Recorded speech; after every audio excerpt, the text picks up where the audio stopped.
સીતારામ બધાને. હું Mukund પાનખાણીયા rhythm of પોઝિટિવિટીમાં આપ બધાનું સ્વાગત કરું છું. આજનો મારો પોઝિટિવ થોટ છે, જીવનમાં એકલા ખુશ રહેતા શીખો.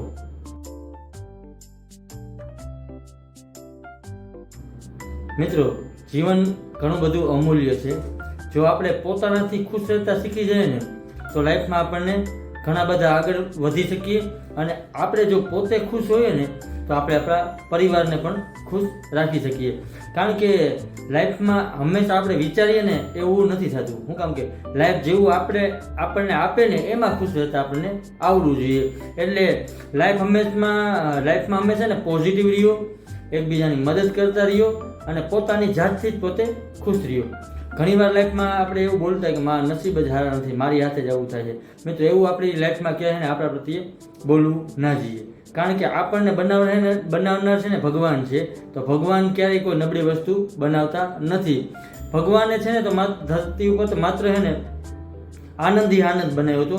દુઃખ તો છે ને આપણી શોધ છે. મિત્રો, આપણે જે મળ્યું છે ને એમાં આપણે ખુશ નથી એટલે દુઃખી થઈએ છીએ, કાં પછી કોઈ બીજાનું જોઈને દુઃખી થઈએ છીએ.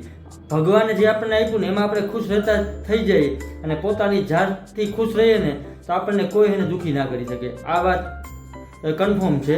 જો તમને પોતાનાથી ખુશ રહેતા આવડી જાય ને તો તેના જેવું કાર્ય એકેય નથી. તમે પણ ખુશ રહેશો અને બીજાને પણ ખુશી આપી શકશો. એટલે આપણને જે મળ્યું ને એમાં હંમેશા આપણને ખુશ રહેવું જોઈએ. અને જો તમારે ખુશ જ રહેવું હોય ને એ બહુ સહેલું છે મિત્રો, પણ આપણે એને કોઈને ખુશ છીએ એવું બતાવવું હોય ને એ બહુ અઘરું મિત્રો. એટલે આપણે કોઈને બતાવવાનું નહીં, આપણે ખુશ પોતાની જાતથી રહેવાનું. એટલે પહેલાં આપણે પોઝિટિવ થવું પડશે, અંદર મેન્ટલી સ્ટ્રોંગ રહેવું પડશે અને પોતાની જાતને સમયે એને અપડેટ કરતી રહેવી પડશે. હવેના યુગમાં પોતાની જાતને અપડેટ કરતા રહેવું બહુ જરૂરી છે, પોઝિટિવ રાખવા જરૂરી છે. કારણ કે આ ડિજિટલ યુગ છે એટલે આપણે આ બધી વસ્તુ કરતી રહેવાની. અને હંમેશા તમારો જે સમય હોય ને મિત્રો એની કદર કરતા શીખો.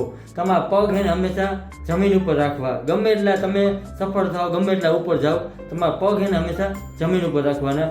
અને તમે મિત્રો ગમે એટલું કમાઓ એમાંથી અમુક ભાગ તમે બચત કરતા શીખો અને પોતાની જાતને અપડેટ કરજો. એટલે તમે ખુશ રહેશો, તમારી જાતથી ખુશ રહેશો. જે માણસ એકલો ખુશ છે ને મિત્રો એને ક્યારેય કોઈ દુઃખી નથી કરી શકતું. એટલે બને એટલું આપણે કોઈને મદદ કરવી, સારા વિચાર કરવા, કોઈને હિંમત આપવી, એકબીજાની મદદ કરતી રહેવાની થાય એટલી. બસ આવું બધું કાર્ય કરતા રહ્યો, તમે હંમેશા ખુશ રહેશો. અને પોતાની જાતને અપડેટ કરવાનું નહીં ભૂલવાનું. સમયે કંઈક નવું શીખતું રહેવાનું. લાઈફમાં કંઈક નવા રસ્તા ગોતતા રહેવાના. રસ્તા મળશે, મંજિલ પણ મળશે, પણ ધીરે ધીરે પોતાની જાતને અપડેટ કરો અને પોતાનાથી ખુશ રહેતા શીખો. બસ આ જ જીવન છે મિત્રો. અને લાસ્ટમાં મિત્રો એટલું કહીશ, જે માણસ પોતાનાથી ખુશ રહેતા શીખી જાય ને એને ઘણા બધા ફાયદા થાય છે. એ પોતાના પરિવારને ખુશ રાખી શકે છે અને પોતાની આસપાસનું વાતાવરણ પણ હેપી રાખી શકે છે. તો હંમેશા ખુશ રહ્યો અને ખુશ રાખો અને પોતાના જીવનમાં હંમેશા ખુશ રહ્યો અને પોતાની જાત સાથે હંમેશા ખુશી આપો. Thank you all of you મને જોવા અને સાંભળવા બદલ. નેક્સ્ટ વિડીયોમાં હું બીજો પોઝિટિવ થોટ લઈને આવું છું.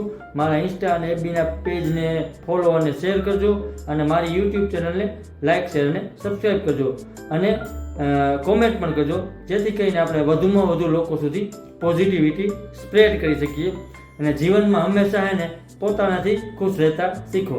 Thank you all of you.